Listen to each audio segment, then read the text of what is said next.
But perhaps the biggest attraction at the hills are the horses. Not only are they available to ride, but you may learn something very important from them if there happens to be a horse whisperer available. My name is Lonnie Kosh, and I am going to be unharnessing Brandy.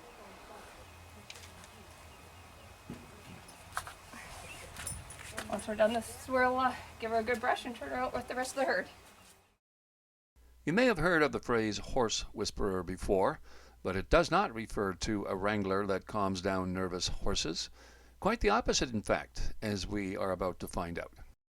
Here we are at the Hills Health Ranch in 108 Mile House, beautiful British Columbia, and I'm talking to a wrangler here today about what we could call horse whispering, which is really a phrase for meaning nonverbal communication.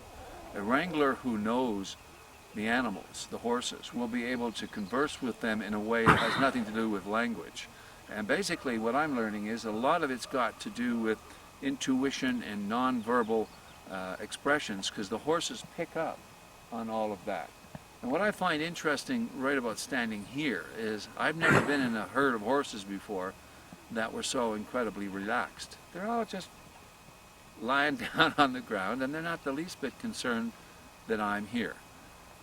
Part of the reason for that is that I'm with the wrangler, but the other part is that I'm being really relaxed. If I was nervous or tense or excited or all those other emotions, the horses would pick up on that immediately, and they wouldn't be lying there just so relaxed.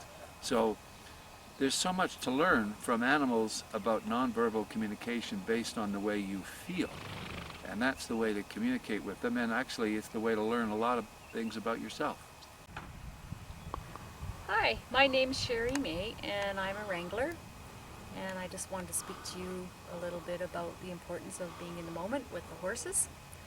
The horses will reflect and mirror of yourself. They teach you a lot about yourself, whereas the world can cloud things over and get you a little bit mixed up, or you get caught in work or other people's problems, and the horses will always bring you back. Once that came here that was totally blind. She couldn't see 1 foot in front of her. And she came here wanting to do horse whispering to have the experience. And I remember thinking at the time, how in the world am I going to do this? Because what I've been, is you have to look them in the eye that you're sending off. You have to, and your body language following behind, and but I thought, there's a solution to everything. There's always some kind of something. Maybe there's something I have to learn from this too. And this lady came in, it was the most powerful thing. She came in with the idea that blind people, like in the animal world, when an animal's blind, the other ones don't respect them, and they don't.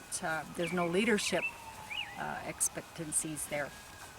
And this lady had her mindset in that area, and so lo and behold, with Trixie here, I said to her, just visualize in your mind where the horse is going, and I shut my eyes to try and go in her world too. And she could feel where the horse was. She could feel the horse's movement, and in her mind visualize what the horse looked like, and then in her mind also ask the horse to move in different ways. And that horse, without a doubt, did all that. She controlled where the horse was going with just a thought in her mind. That was how powerful she was. So horses are a mirror of your soul, and they help you dig way down deep inside of yourself as to maybe some blocks, maybe some obstacles that stand in your way of finding you're happy. Everybody's happy is different for each person, and the horses have a way of being able to get through to that and bringing it out, helping you find yourself, finding those missing pieces maybe that you've lost along the way. They bring you in the moment. They'd be as relaxed as you are. If you were to come in here and get all excited and be all over the map, then they would be too. So here I am, all alone, in the midst of a giant herd of horses. And as you can see, they're kind of relaxed. And I'm learning from the horse whisperer here how to behave around horses. So you can see the white one here. He's paying attention to me. He was wondering who I am and what's going on here. That horse there is listening to me talk now. But the rest of them, well, they've gotten up, and they're sort of paying attention, as you can see.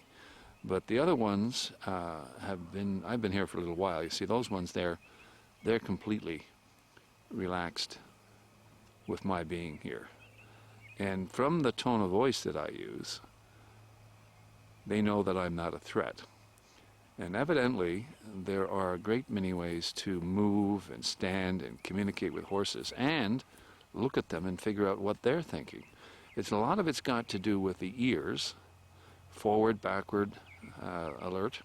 Some of it's got to do with the posture. And this one here is pretty relaxed. They're a mellow bunch of horses, and they've accepted me because I'm just being myself. We say goodbye to 100 Mile House and head north for Williams Lake and for our next adventure on the mighty Fraser River.